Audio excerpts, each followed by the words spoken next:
Good morning, friends. I'm Suzanne, in case you don't know me yet, and I am making it in Maine. Look at the gorgeous bluebird sky above me, behind me, whatever you want to call it. I have something to show you. If you've watched my previous videos, you will know how many unfinished objects, aka projects, I have. So you know there are lots of things that I have not yet finished, but you also saw some quilts and things that I have finished. So it's not that I don't finish everything. I just get excited. Just get excited about things, so many things that I want to make. But behind me is the quilt that I made for my granddaughter that I finished this spring. I just got it back from the longarm quilter yesterday, so I still need to do the binding, but I am a quilter who enjoys binding a quilt, and I do hand binding rather than sewing it all on with machine. I sew one side on with the machine, but then I turn it to the back and hand stitch that.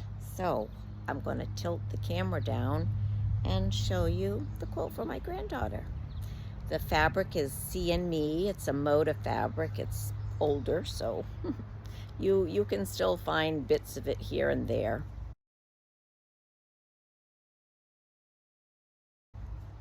But let me show you. It's in the shade, so I don't know if you can see well enough, but I will take you in for a closer look. So let's go a little bit closer.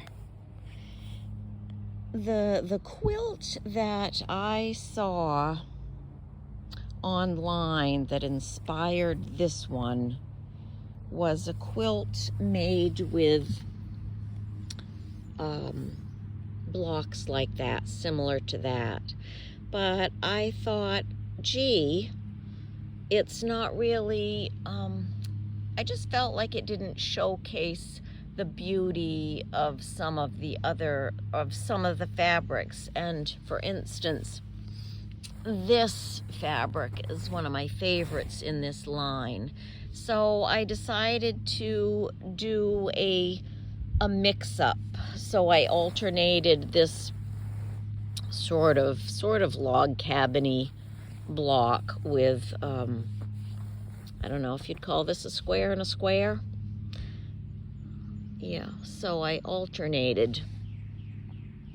And excuse me, I think the quilting pattern that I chose is really pretty and fits well with this. To me, it reminds me of waves, and so I thought it was a nice choice. And the thread color that I chose was sort of that pale aqua blue, and I think it blends well. I particularly don't like to see the quilting a lot in my quilts. I like the thread to just sort of blend in. And there are a few blocks in this quilt that are oddballs. Let me see if I can find one of the little oddball squares. Did you spot this one right in the center? I spy with my little eye. Oh, here's one. Here's one. You see, so this is different from the others. And this one is too. So most of them are like that and that. But then you have a few of the little oddballs like that. So I just need to put the binding on. What do you think? Do you like it? I love the colors. Yep, love the colors.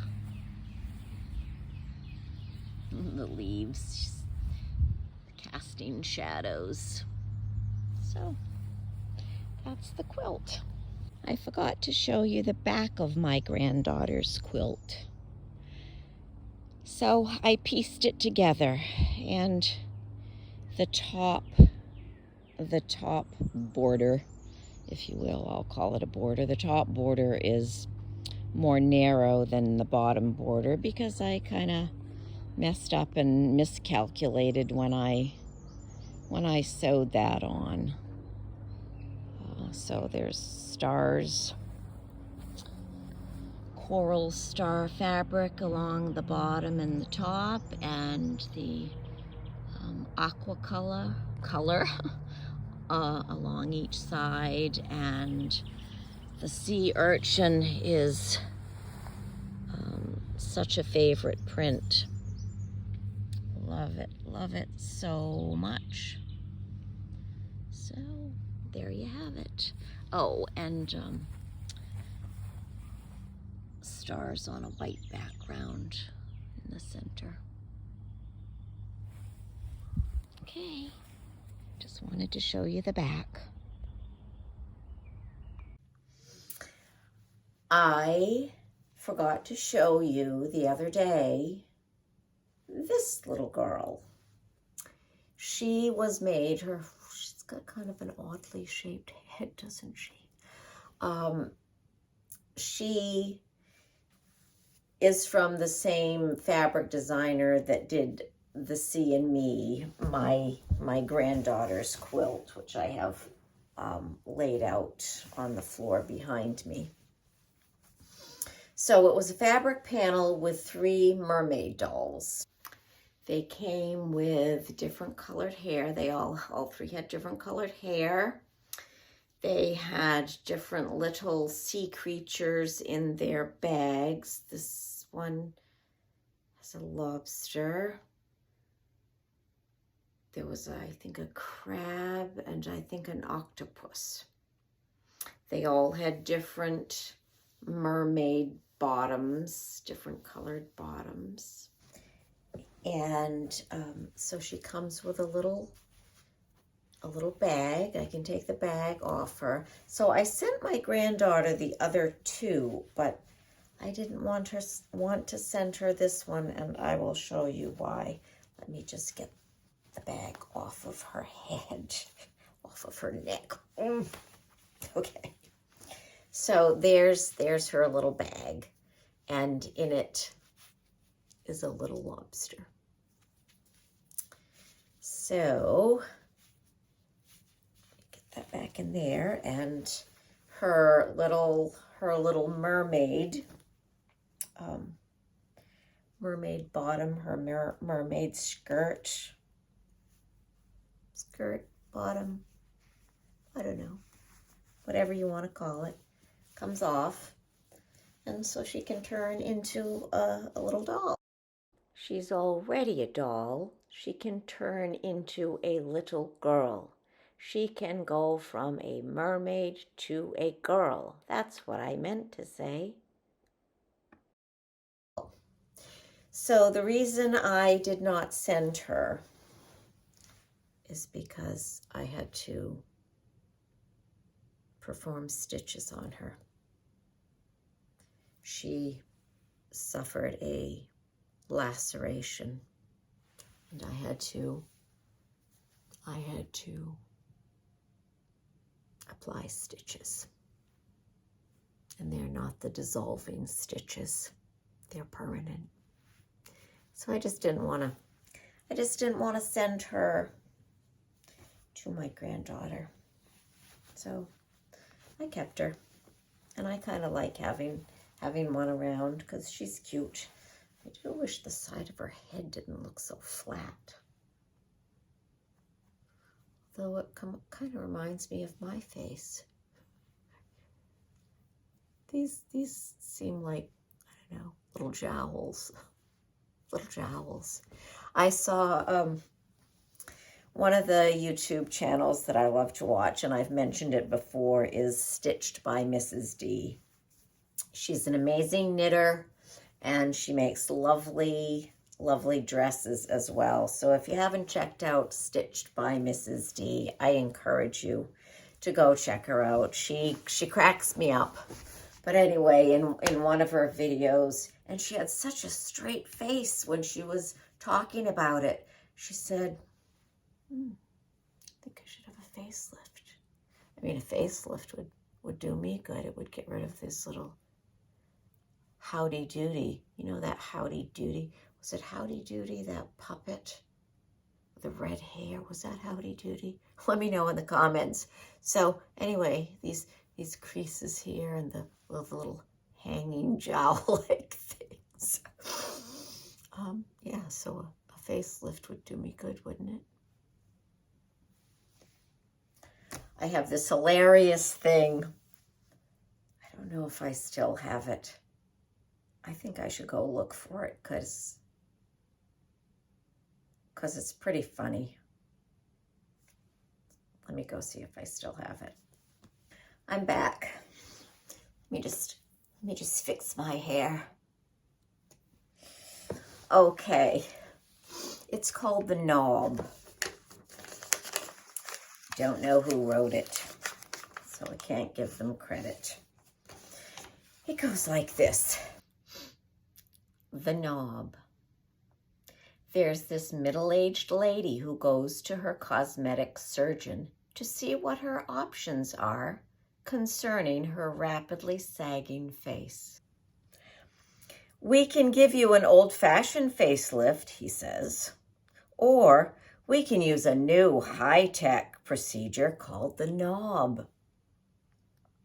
What's the knob, doctor? She asks. He replies, it's a procedure where we install a knob under your hair at the back of your head. When we connect it to the facial muscles, which sag, we then connect it to the facial muscles, which sag. And whenever you start to notice new wrinkles and sagging, just tighten the knob a few turns and your skin will be nicely tight again. Doesn't that sound fabulous? If only. Oh, yes, doctor, that is what I would like to have, she said excitedly. The operation is a complete success and she looks 15 years younger. As time passes, whenever she notices anything new sagging, she simply tightens the knob and voila! Her face again is beautiful. One day, about 8 years later, she wakes up one morning and she sees two very large bags under her eyes. I wonder if it's kind of like mine. Maybe I've been turning the knob too much. Alarmed, she calls her doctor and reports the bags. Come down to my office right away and let me check it out, the doctor says. After examining her, he says, you've been tightening the knob way too much. Those bags under your eyes are your breasts. The lady says, well, I guess that explains the goatee. Oh, man, I've had this for years. I just thought it was hilarious. I was going to say, as I was reading it to you, I was thinking about the girls and how they sag, thinking, oh, it'd be great to have a knob like that, but I guess one would have to be very careful not to overturn the knob as this woman did. I hope I don't share too much with you. I hope I don't say things that are just totally inappropriate. But anyway, I hope you like my little mermaid doll. I think she's pretty sweet. I must put her bag back over her. And I can put a photo in after this to show you the picture of the other two mermaids. Very sweet. I love them very much. All right, I will share one other thing for you that I found when I was down in my desk looking for this. So, took my mom to the diner once. So I sat down. My mother was still standing up, and this is part of my goofball personality. So she was still standing up. I said, "Hi, what's your name?" I said this to my mom. "Hi, what's your name?" And my mother said, "I don't know. I haven't met myself yet." My mother had a quick wit. She was sweet. She was funny. And I loved her dearly. I'm going to end for now. I have to try, because I work full time, I have to try to film a little bit ahead. So if you see me in this shirt again, it's because perhaps I'm filming and it's the same day. But also, I don't have an enormous wardrobe. Sometimes I think I'd like to get a uniform to wear, or make myself some dresses, or just something I can wear every time I film. Then I don't have to worry about it. Worry about if I'm wearing something different, or what will people think if they see me in the same clothes. There I go again, worrying about what other people think. If you're going to judge somebody on whether they wear the same clothes day after day, it's pretty shallow, isn't it? I don't want to be that way. So I hope you don't either. And you know, I do love myself, and I am confident, but there's still that little nagging thing that worries about what other people think. Anyway, I hope I'm safe with you. I won't judge you, and I hope you won't judge me. Please give me a thumbs up if you like what you see, what you hear, my crazy talk. Give me a thumbs up if you enjoy it. Don't bother with a thumbs down if you don't enjoy it, if you don't like it. It's okay. You can move on to another YouTuber that you do enjoy. If you know somebody else who might like what I make and what I show and what I share and what I yammer on about, pass it on to them. I would dearly love it if you would subscribe to my channel. It will help my channel grow. It'll help get me out there. Might get me to my goal of just being a full-time maker instead of having to bake for a living. I'm happy that I'm making the people who buy what I make happy, and I'm happy that I'm doing a good job for my boss. But ultimately, I just want to be making things with my hands and selling them and showcasing other makers around this beautiful state of Maine. So be awesome if you would subscribe. You do have to log in To subscribe, you have to log in to make a comment, but you don't have to stay logged in. I don't stay logged in myself. So, love it if you subscribe. All right, dear ones, from my big heart to your big heart, thanks for watching. Thanks for stopping by. And I hope to see you back here again soon. Take good care. Bye for now.